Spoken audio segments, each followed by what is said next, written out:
This week I'm here with the recently released Kia Carnival.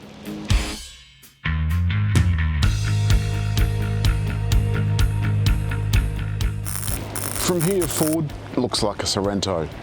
But from here back, this is pure Kia Carnival. If I stand here long enough with the key in my pocket, this thing will eventually start to beep. Like this. But inside, this thing has enough space for 8 people. Not only that, it's got enough space for a lot of luggage. Maybe not 8 people's worth of luggage, but certainly a lot of luggage. You can see how much is in this well that I'm sitting in, and this is where the back seat stows. The seat folds back into this spot, and you can see I've got this one stowed so that the floor is almost but not quite flat. You couldn't quite put a mattress in without a bump in it. And there's a power outlet in the back. The third row is well catered for. It's got a USB port on one side plus a couple of cup holders, and the same on the other side. There's a reasonable amount of leg room too, even with the second row seats back as far as they'll go. I've got the car locked, but with the key in my pocket, all I have to do is touch the button on the side of either of these doors, and they slide back out of the way. The second row seats will tumble forward and you can get into the third row seats. It's not quite as easy as you might think. You've got to release the lever, without getting your fingers caught, and slide forward. Then there's enough space for a normal sized person to slide into the back seat. Up the top there on the roof, you can see the seat belt for the center back row. And getting inside is fairly easy. Once I'm here, I've got my elbow rest down so that I can be comfortable on a long journey. There's a sunroof overhead here and another one in the front. It can be operated from here on the center console, or both can be operated from the center console on the roof in the front of the car. There's a third set of climate controls for the second row seat and some roof outlets. And as well, a pull-up blind for a little bit of privacy. There are USB outlets on either of the front seats at the back, plus there's some buttons so that you can slide the front seat back and forward from the back seat. The cabin is a triumph of simplicity. Kia says it's luxurious, but I'm not sure I'd use the word luxurious, but I would certainly use the term well appointed. I'm usually not a fan of imitation wood, but I think this looks great. There's a large screen and another smaller screen between the two driver's dials. There's no heads-up display, sadly. Down below you can open each of the side doors or the rear tailgate, or you can turn the power doors off. The steering wheel holds controls for the lane centering and the lane assist, the smart cruise control, and this scrolls through the functions on the center LCD. And over on the left-hand side are the audio controls, including Kia's favorite button. You can program anything to that you like. All of the controls are touch, except for a couple of knobs for tune and power and volume. The central section is the front climate control. As you can see, you can also control the rear climate control from here as well. There's 2 zones in the front, 1 zone in the rear. Below that, there are a feast of USBs. The middle one is the one that connects to the infotainment system. There's also a Qi wireless charger. You can see my phone's in there as we speak. And there's a little bin below. Behind that is the gear selector, drive mode control, auto hold, and electric brake. And last but not least are the controls for the heated and cooled seats, heated steering wheel, park sensors, and the parking camera. Press that, and up on the front comes the camera that you can have selectable functions. As well as that, the rear mirrors dip when you reverse. Parking something this huge is surprisingly easy. You simply can't hit anything unless you're really trying. There's also some cool Bose speakers, and the sound system sounds absolutely sensational, especially in a vehicle this big. Let's see what it's like to actually drive. I've put it in drive by using the dial, and when we set off, the brakes let go automatically. You can see now that the camera's given me a very wide view. There's no way you can hit anything when you're reversing. I often get asked how I can drive such big cars so confidently, and the reason is that the technology makes it easy.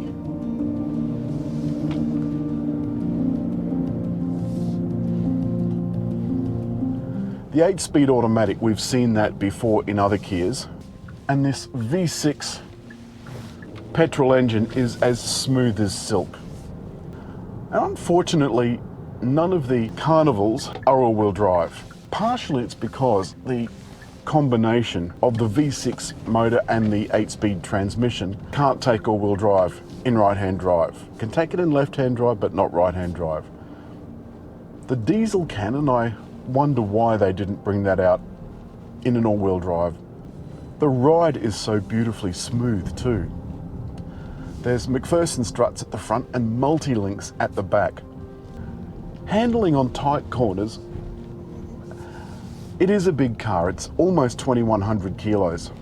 And in anyone's language, that is a whole lot of weight. It doesn't handle like a big car.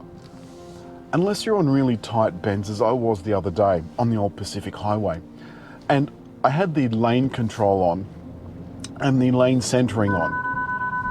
That was warning me that I was too close to a car in front. It thought I couldn't see it. I could, but anyway, I'd rather it be safe than sorry.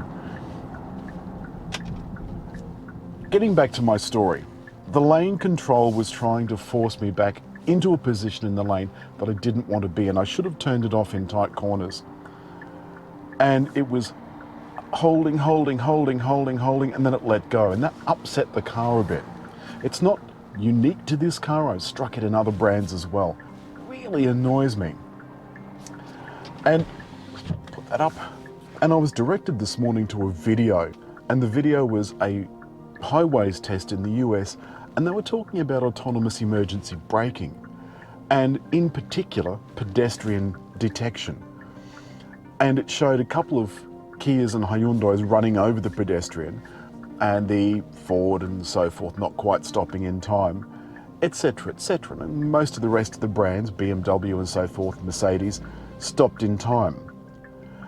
And I pointed out to the viewer that the Kia and the Hyundai that they tested didn't have pedestrian detection. So it was never going to work. I like the engine sound a lot. A lot. It sounds brilliant. The transmission getting up to speed is beautifully smooth. You won't get into the top gears though until you get to 100 kilometers an hour. It is extremely economical, and this 70-litre tank is telling me that with a little around town driving,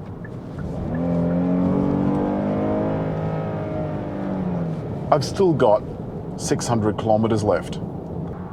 I've just activated the lane centering, so the Carnival's now keeping me centered in the lane, and I've now activated the smart cruise control, so that's keeping me a set distance from the car in front. If the car in front slows down, I slow down too. It does have Q Assist, which is particularly handy, and I use that a lot on cars that have it because I live in Sydney and there's a lot of traffic. That really takes the trouble out of high traffic situations. There's two memories too for the driver's seat, so you can always have it just so. The car in front changed lanes particularly close to me, and the big Kia slowed down. It said, "You're too close to the car in front, you duffer." As far as all the rest of the safety gear goes, we've got blind spot monitoring, and that is active blind spot monitoring. If I try to change lanes, it will say, no, you can't change lanes, go back into your own lane. The lights and wipers, of course, are fully automatic. The headlights even have a high beam function. But to wrap up, I think if you look around the cabin, you'll see that it is really lovely. I love the stitching up here on the dash. Now this is quite soft. This, of course, this timber look plastic is hard. But this plastic down here, that's quite hard too. I thought they could have made that a little bit softer. Down here on the doors, that's also hard. That's all this week from Kia Carnival. I really like this car. Okay, it's not aimed at me. It's aimed for someone that's got a really big family or a business. Nonetheless, it's incredibly handsome, does exactly what it says in the box, and is good value. Whether or not it's luxury, I'll leave that for you to decide. As always, if you've liked the film, leave a comment, hit like, above all, just there to subscribe.